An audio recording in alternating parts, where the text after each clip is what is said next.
What's up, guys? Renasant here. Welcome back to the channel. We are at Firelink Shrine right now. You see we got quite a lot of different attire going on here. First thing you might notice is we're using the ever awesome Astora Greatsword. This is actually a Ultra Greatsword. And I actually infused it sharp because, as you can see down there, it gets a S scaling with dex. So if you have 40 dex, it will almost always be the way to go, infusing it sharp. I also need to reinforce my bow, I believe. But anyway, we got Cathedral Knight armor, Havel's helm, Gauntlet of Thorns, and black iron leggings as well. The reason I'm back at Firelink Shrine primarily is just to, well, it was to level up this sword, and level up this bow, but also to give the Shrine Handmaid our Umbral Ash that we had found. So let's get that composite bow on up there. Oh no, we're out of chunks. I don't want to have to go farm chunks. How No need to. gracious, let Iona. She didn't have anything different to say. But as you can see now, we don't have enough souls, but she sells infinite amount of chunks, infinite amount of twink, and infinite amount of Titanite scales. So Fashion one. very, very useful.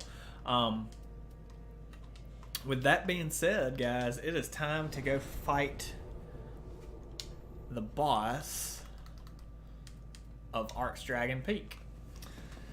And I will fair warn you, I suck at this boss, as most people probably do. You know, you have a small percentage that probably never had trouble with him, but for the most part, this guy is a pain in the butt. So of course we want to come over here, and nothing will remain once the bell is tolled. Alright, let's ring it. Get our little cutscene here.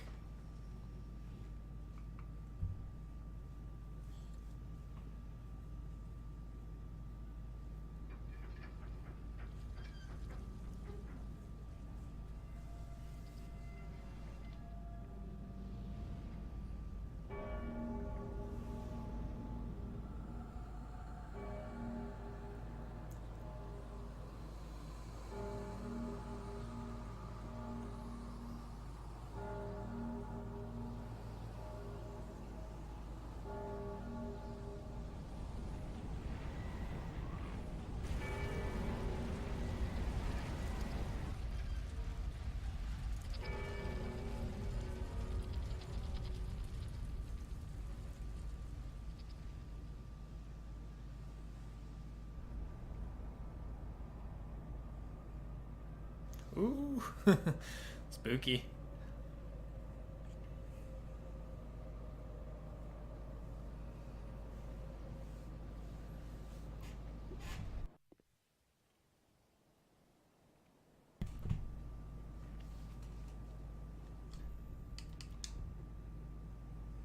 No, there's no more sun to be praised here. You notice it's all stormy now. And so you can see that there's clearly a fog wall right there, but you might be wondering, well, like, how do I get to that? You can actually just jump right off here, and you just walk on these clouds. In fact, this entire boss battle is fought on these clouds. And another thing you may notice, there's actually an item down there underneath all of this, which we will eventually get when we beat the boss. But for now, before we enter the fog wall, let's go ahead and buff our weapon and enter and proceed forward. Hello. So no need in charging him. He will come to you, the King of the Storm.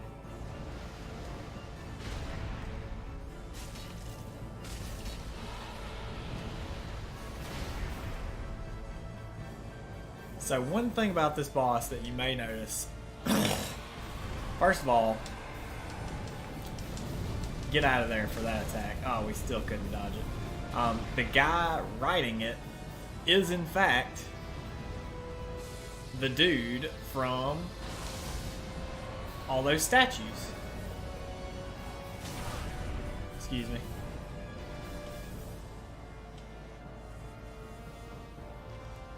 Second of all, you'll notice he's riding a wyvern.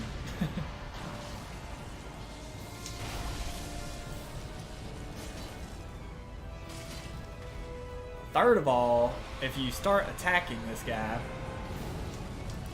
one thing to note is that his head is the only real weak area of this boss.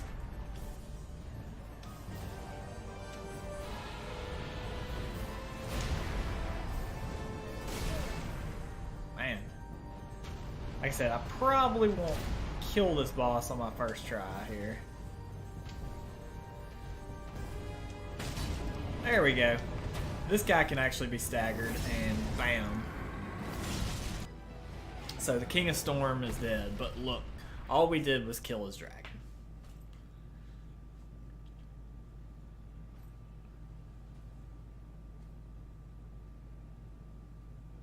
God, such a badass boss. Look at this guy.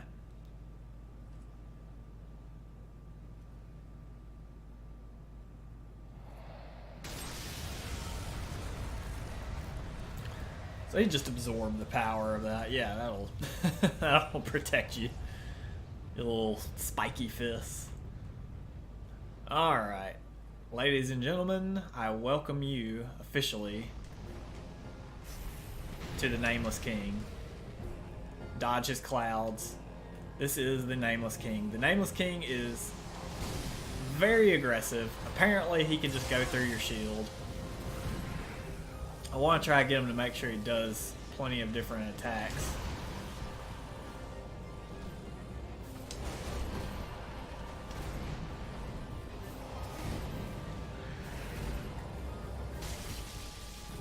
$369 damage, huh?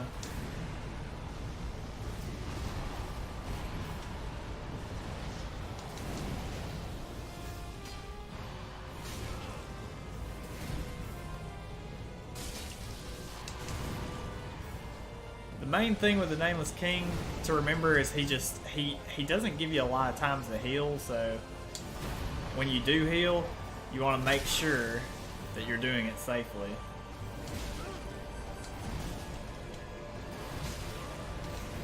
Like, not like that.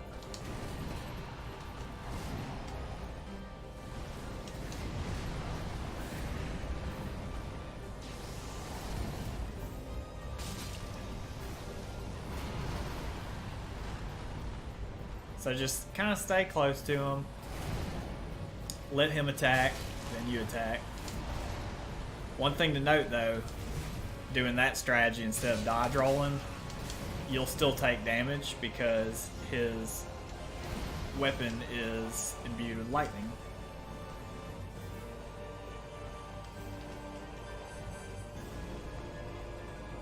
Wow, that actually did quite a lot of damage.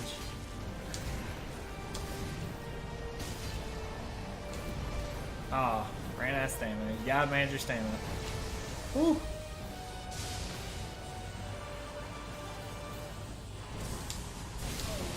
What? I dodged that.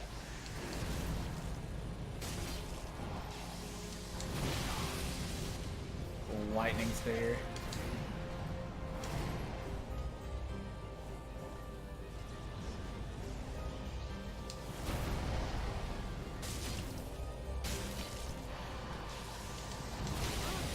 Ugh.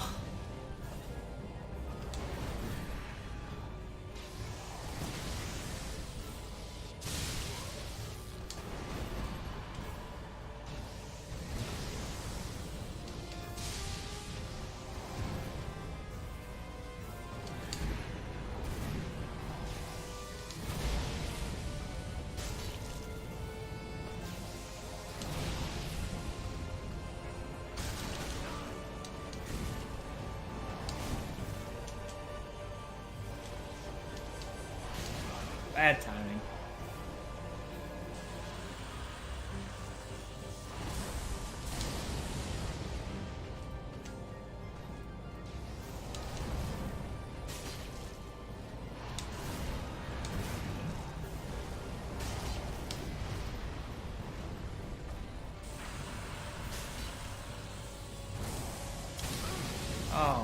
Come on.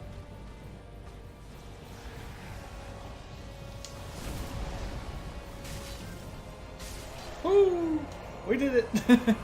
With no Estus and a sliver of health. Our first try. Huzzah! Soul of the Nameless King.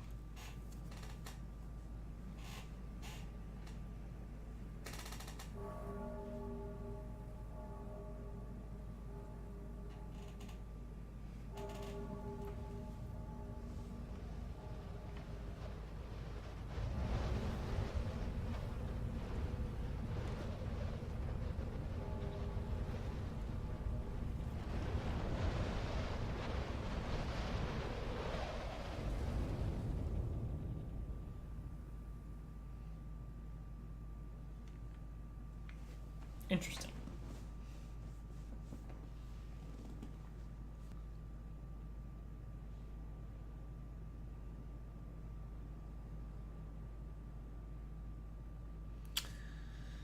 Now, in case you don't recognize this, this is actually the other side of this gate that we could not unlock earlier in our previous episode. Now we can.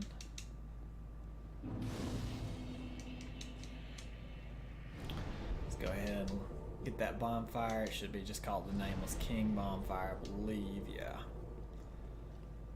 And then there's just a couple little items we want to grab out here. First of which is a slab. Definitely want that. And then there's just one more.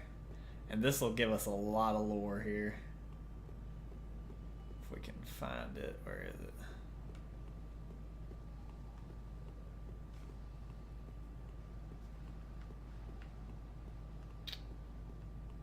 There it is.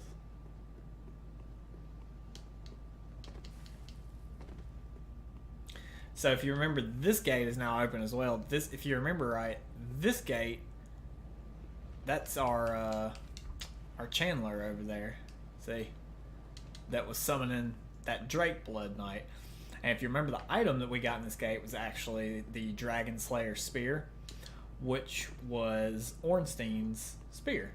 So remember how I told you we're going to get a lot more lore. Well, here it is. Dragon Slayer armor.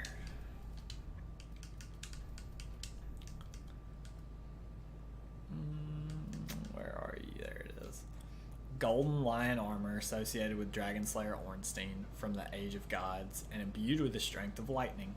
In the dragonless age, this knight, who long guarded the ruined cathedral, left the land in search of the Nameless King. So, let's read the Nameless King's soul, and maybe that'll shed some light on what's going on here. The Nameless King was once a dragon-slaying god of war before he sacrificed everything to ally himself with the ancient dragons. So in case it's not abundantly clear, the Nameless King is in fact Gwyn's firstborn son. Just in case that wasn't obvious.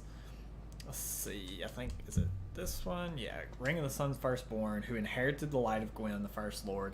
The Sun's firstborn was once a god of war until he was stripped of his stature as punishment for his foolishness. No wonder his name has slipped from the annals of history. Pretty obvious there. He was once a god of war, he did something foolish, and lost his name. And then if you go back and read the Nameless King's soul, well, first of all, his name is the Nameless King, so his name is gone. Was once a dragon-slaying god of war, and then he sacrificed everything to ally himself with the ancient dragons. So that would also explain why Ornstein is here. So Ornstein left Anor Londo to come searching for his master's first son, because he probably, when the Nameless King was banished from Anor Londo, Ornstein probably wanted to bring him back, or convince him to come back, or convince him to abandon his quest to be a dragon. And Ornstein came here and was killed. So, in fact, this is a different, not necessarily a different time, but a different like reality because the player character kills Ornstein in Dark Souls 1. So, but that's just some really good lore there. The last thing that we need to do in the base game of Dark Souls 3 now is to beat the final boss. Unlike previous Dark Souls games, unlike Dark Souls 1 at least, when you beat the final boss, you have the option of not going to New Game Plus. You have the option of going or not going to New Game Plus. In Dark Souls 1, when you beat the final boss of the main game, you just automatically get shot into New Game Plus. In this game, we can just not do that. So we are going to go ahead and beat the final boss. First thing we want to do, though, is all of our Lords of Cinder. We want to put their ashes in their appropriate places. So there's Aldrich.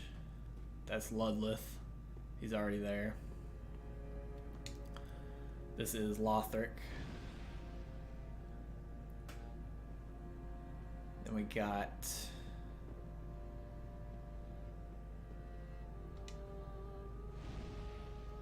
the Abyss Watchers, aka Artorias. Oh, come on. And last but not least, Yorm the Giant. And as you do this, turn around and look. She's making a beeline for it. She's trying to escape. Where you going, friend?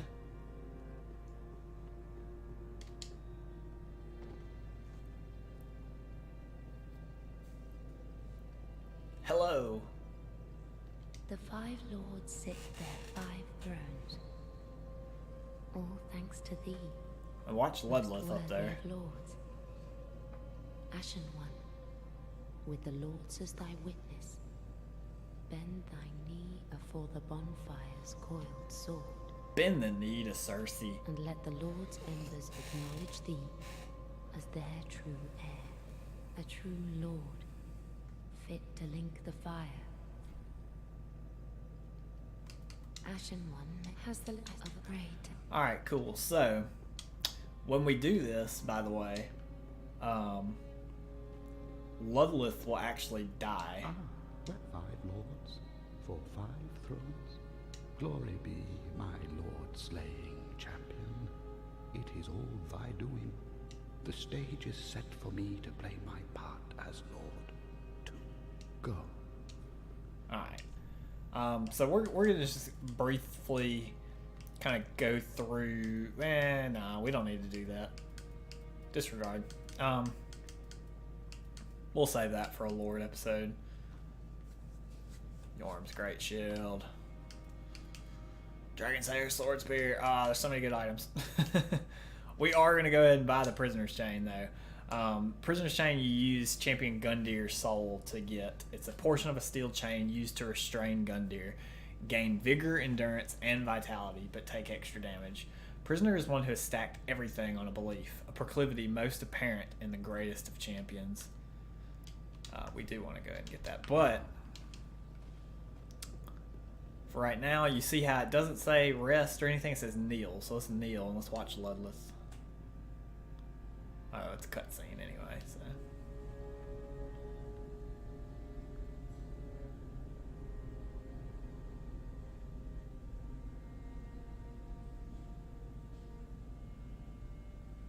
Noble lords of Cinder, No! the fire fades. R.I.P.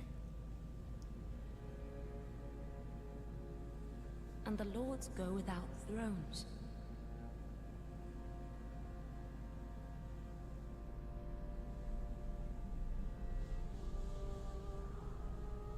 Surrender your fires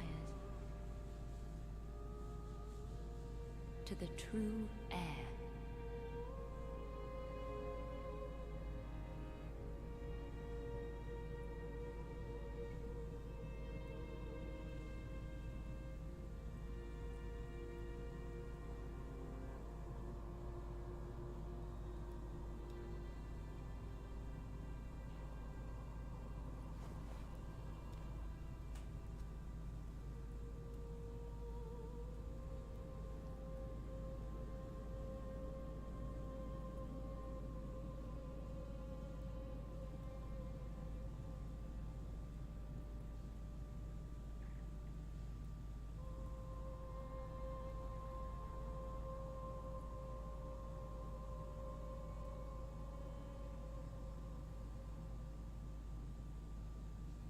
Let him grant death. To the old gods of Lordran, deliverers of the first flame. So I'll explain kind of what that means here in a little bit. First things first, we are at the kiln of the first flame. Go ahead and light your bonfire. Rest at it. You'll see that it's called the Flameless Shrine. This is actually a different time or reality than the Flameless Shrine from After's Champion Gundyr. We know that that's probably a different reality, but this is a whole nother world of crazy. You can see it's clearly a Flameless Shrine, but there is a bonfire here, so that's what's so interesting.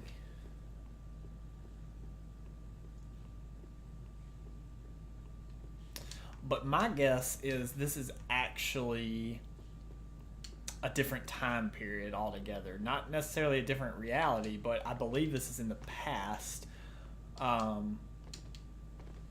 Because, well, it might not be in the past. When we come out here, it will definitely look like a different reality. A reality in which it's the Age of Dark. You can see that dark sign in the sky, that eclipse. There's this permeating light coming down through it. But you can see as you come out here, I mean, Jesus. Lothric didn't make it. But she was talking about the old gods of Lordran. Well, that's Gwen and all of these Lords of Cinder. What has happened, and you'll see that when we travel over there, but when we fight the boss, what has happened is Gwen's Lord Soul and these Lord Souls have all kind of, because they've all linked the fire at one point or another, they effectively are guarding the first flame, which this is where this goes. That's why you can't actually do anything with this, but you can proceed to the first flame, which is actually over there. But they have amalgamated, I guess you could say, into one being, and this one being is guarding the first flame to effectively usher in a new age, to prevent ushering in, or not to prevent, I guess it's hard to explain, but so you can get a new age of fire. Like it's like a test almost for, whoever can destroy this soul of cinder, if you will be able to link the first flame just like the lords before him, and can usher in a new age of fire, because this is clearly an age of dark because the world is just so twisted.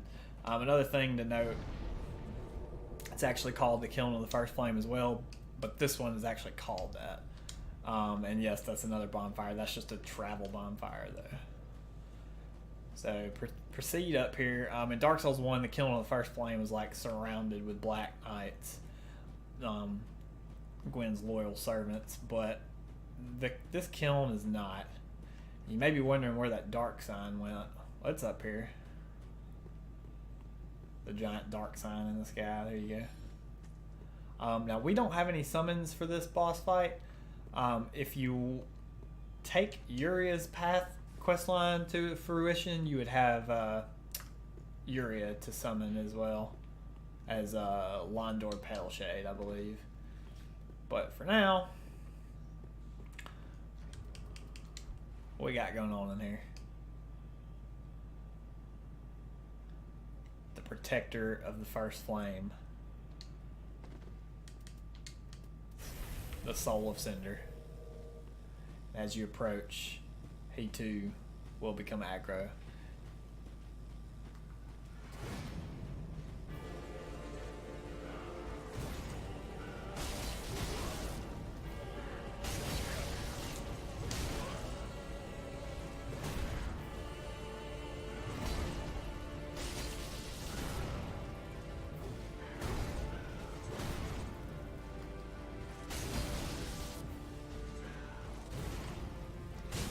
So Soul of Cinder, as you can see, for one, he can be staggered.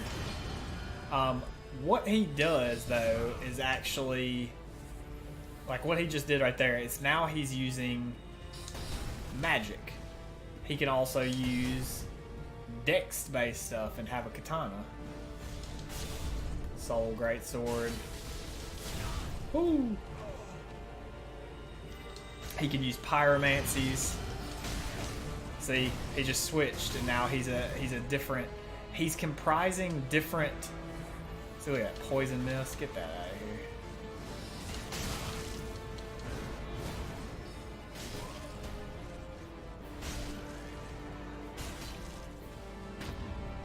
Oh, I did not know he could parry. That's new.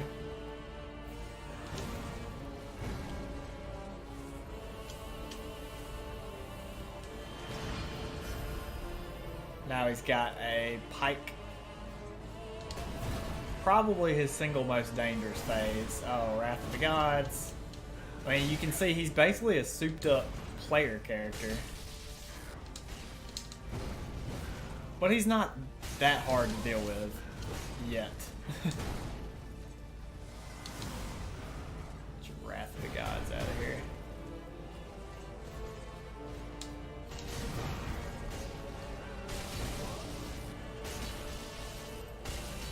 Alright, so that phase is done.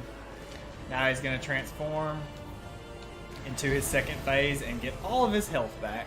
And now he's going to be very reminiscent. For those of you who played Dark Souls 1. This is a wombo combo that you do not want to be a part of.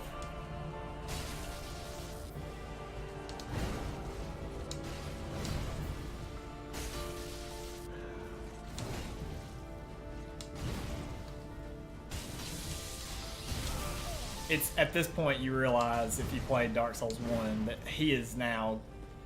This is Gwyn's Lord Soul.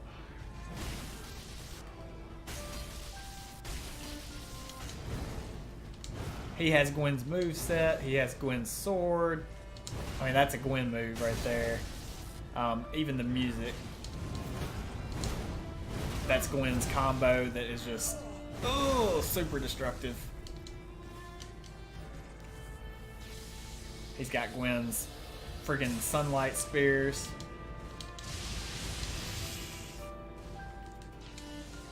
Oh, that's gonna hurt. But overall, he's really not that bad. I mean, as you can see, we can kill him at any point here.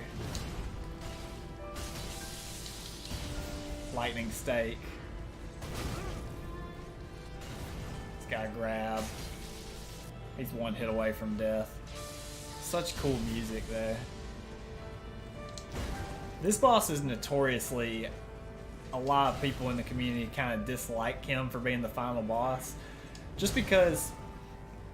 Like, after fighting like bosses like Champion Gundyr and Nameless King, it seems really anticlimactic from a difficulty standpoint, but from a pure, like, especially from the lore standpoint, it actually makes perfect sense. I mean, he's literally an amalgamation of all the entities, all the souls, the great souls, the Lord souls that have ever linked the First Flame.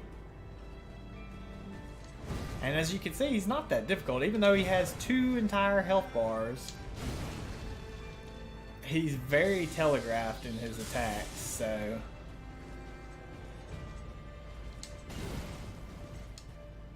You shouldn't have any trouble with him. We'll go ahead and finish him off there.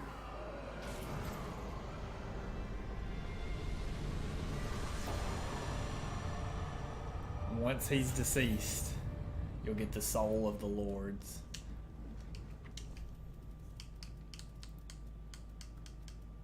Which, conveniently, looks very different than all the other souls. Since Lord Gwyn, the first Lord of Cinder, many exalted lords have linked the First Flame, and it is their very souls that have manifested themselves as defenders of the flame.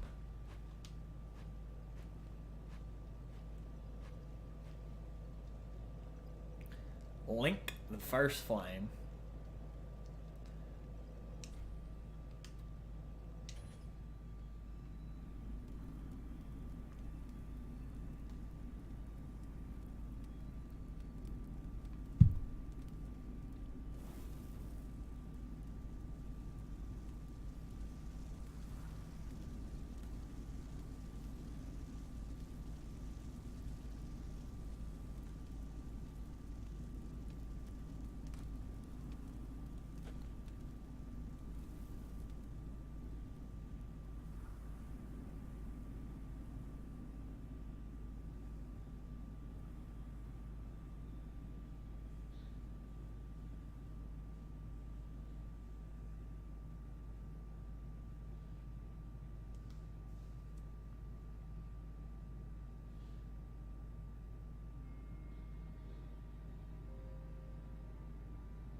We will watch the credits here just so you'll have seen them once at least.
So, long credits, I know.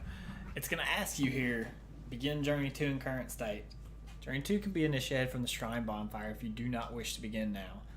We do not want to go to Journey 2. That is New Game Plus. We don't want to do that. We want to go back to Firelink Shrine. And that's it. That's Dark Souls 3's main game. I mean, we've spent what, 30 or so, close to 30 hours up to this point, and we have completed it. And look where we are, right back here. Ashen One, link the fire for the Lords of Cinder. Link. We already did. Ashen. We've already done that.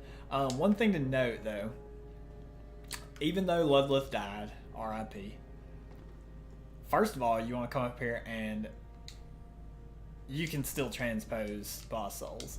The other thing you want to notice is, you see how it says switch action? The skull ring. Yes, he actually dropped his ring. There you are. One of Corlin's transposed wonders, derived from the soul of a soul feeder, easier to be detected by enemies. The Soul Feeder was a beast that insatiably absorbed souls to feed its own power. Even after its accursed corpse was burned, it is said that the pungent stench of souls left the air permanently stained. Cool.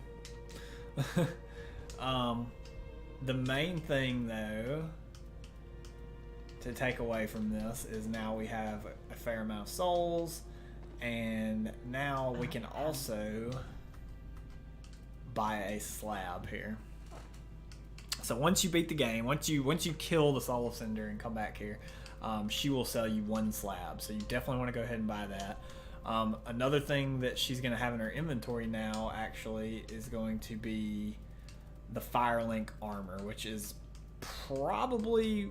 Oh, there's the Nameless King stuff. We'll get to all this stuff, but we do want to go ahead and buy this Firelink armor just because it looks dope.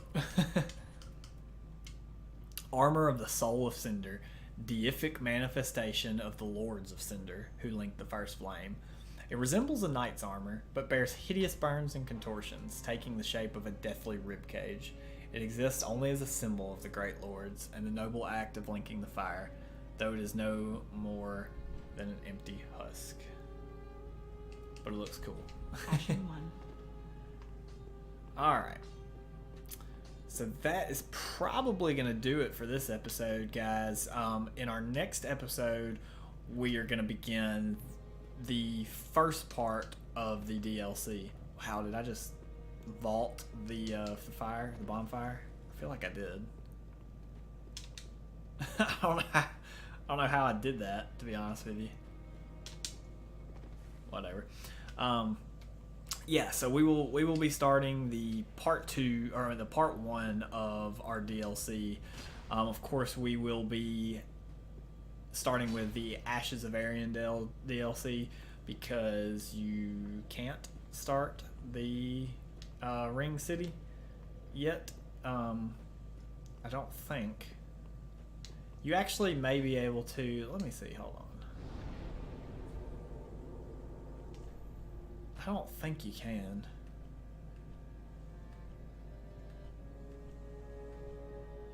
No. There may be a way to, but either way, we want to do Ashes of Ariandel first because it kind of leads up. It leads into the Ring City DLC for the most part. So yeah, I'm totally clearing that thing. Anyways, guys, if you enjoyed the video, make sure to leave a like, comment, hit that subscribe button for me. We will see you next time, guys. Bye.